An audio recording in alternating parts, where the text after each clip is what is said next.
gusto ko lang i-note ha, the way that you speak about it, yun nga kanina ko pa sinasabi, parang ang humble nung mindset mo na hindi mo sure kung kaya mo mapuntin yun, kinakabahan ka pa. Tapos yung mga binabanggit mo, yung mga people behind the scenes, sina Kuya Jello kanina, si Papa Butch, floor director po namin yan, isa sa mga legends na rin sa ABS. So, alam mo yung pangalan nila, kinikilala mo sila, and natatouch ka kapag talagang binabalikan nila dun sa 10 years ago. Yes. So, it speaks so much about your personality, Darren, na talagang hindi lumalaki yung ulo mo, nakaka-proud. Kala nila. Medyo ka lang.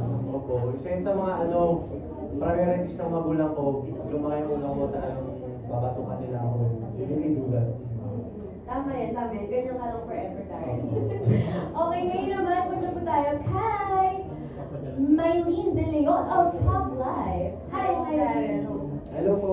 Okay, I'm sure nung you were in The Voice pala, you didn't think na you'd celebrate anniversary, that anniversary sa Araneta. Now that it has happened, ano nakikita mo sarili mo sa music industry? Saan ka na papunta? You have to, syempre, public na 10th anniversary, do you see yourself in an international career or mga plans mo pa for your music career?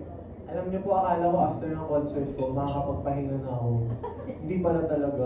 Dami pa rin mga nangyayari mga ganap. And I'm just so grateful, I feel so blessed. Kasi, ayun po mas gusto ko rin yung maraming nangyayari kaysa naman wala. And one of those things is recording kasi we're trying to finish up my first album under Star Music.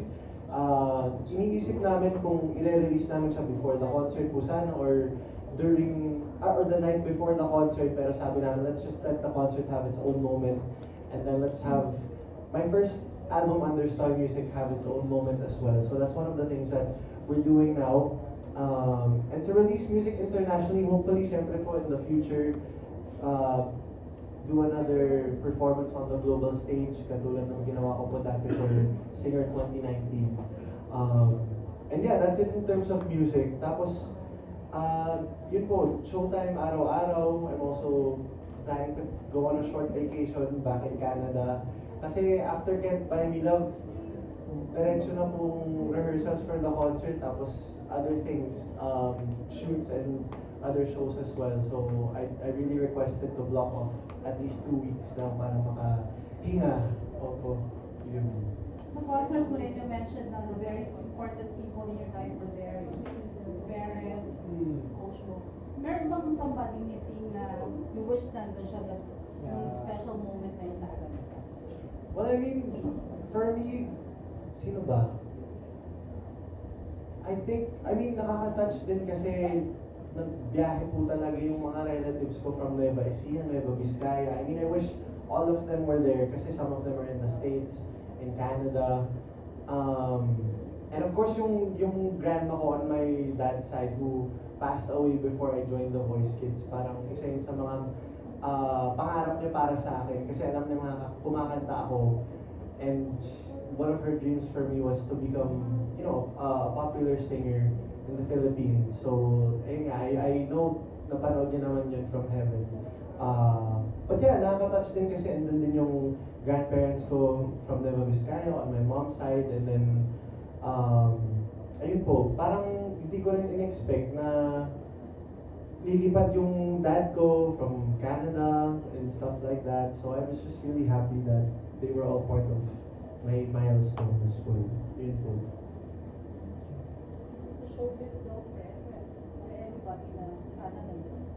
Showbiz friends. Showbiz friends. Well, marami namang nagsabi na may kasabay na work po yung concert ko in terms of attendance.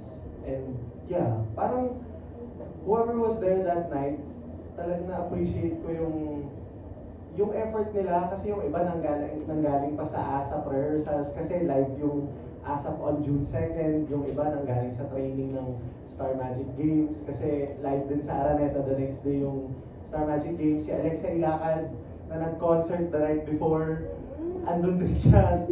So it really meant so much to me. Tsaka you will really know the people who will make an effort for you kahit ano pang mangyari. So it really meant so much kasi they didn't have to go out of their way naman para manood kasi you can always watch it on YouTube, on Facebook or Instagram, but to be there in person to support me meant so much.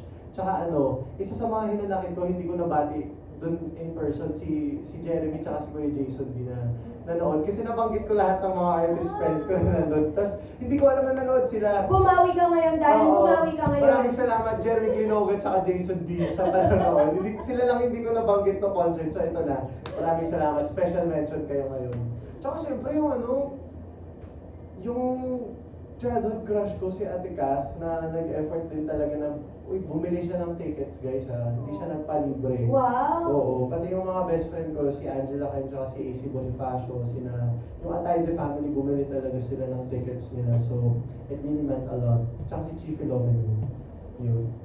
Deserve ng shoutout. Mga Oo. bumili talaga ng tickets. Oo naman. Grabe talaga. Thank you po. Thank you po, Miss Maylene. Oo. And speaking of your guests, banggitin lang natin si Mr. Eric Santos. Sinabi na ikaw ang best male performer of your generation. Ano masasabi mo nun, Darren? OA niya po. OA niya na po.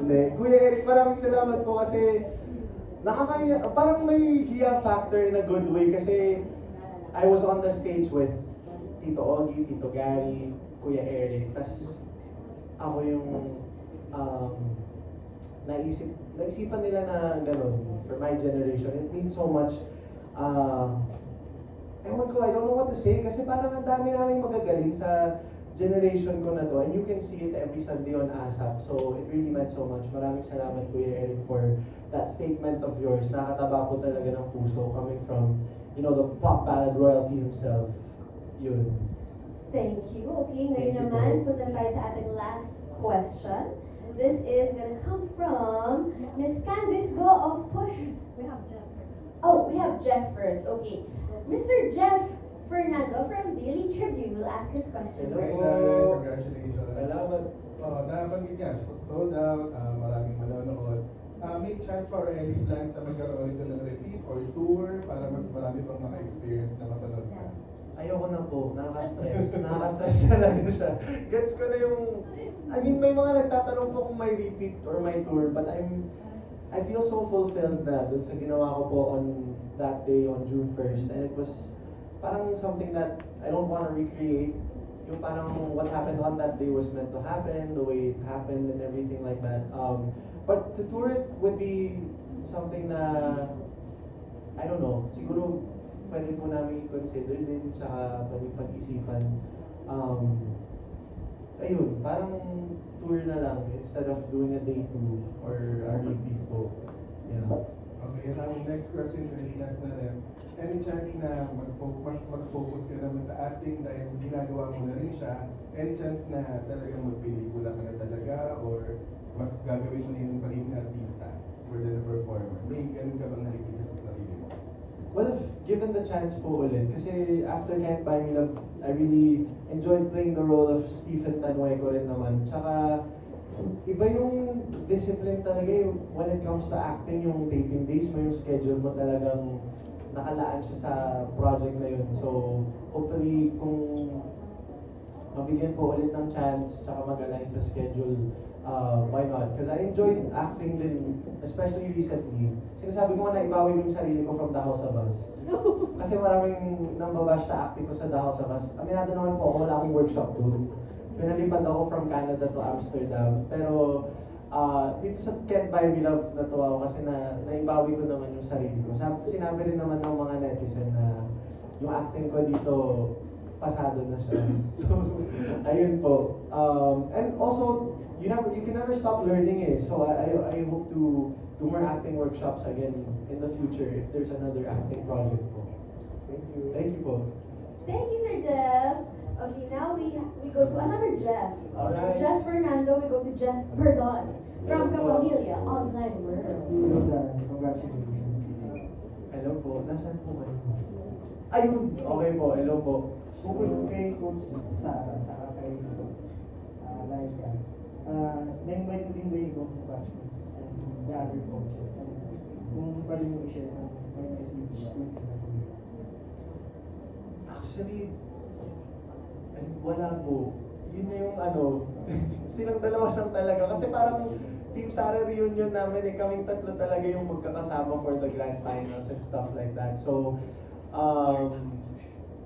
yun lang yung parang The Voice Kids reunion na nangyari sa gabing yun po.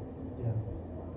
Ano po yung isang tanong sa Follow up lang. Ano yung moment dun sa 10th anniversary concert na gusto mo ulitin for your next concert? May moment akong gusto kong ulitin. It would be siguro yung opening ko, kasi that's the moment when I saw everyone, the crowd, yun yung parang eto na, magsisimula na, gano'n. Kasi before talaga mag-opening, yung ang tagal nila akong isa lang. Sabi ko, isa lang din ako. Sabi ko, wait lang, hindi pa oras. So parang mas lalo akong kinakabahan. But it was all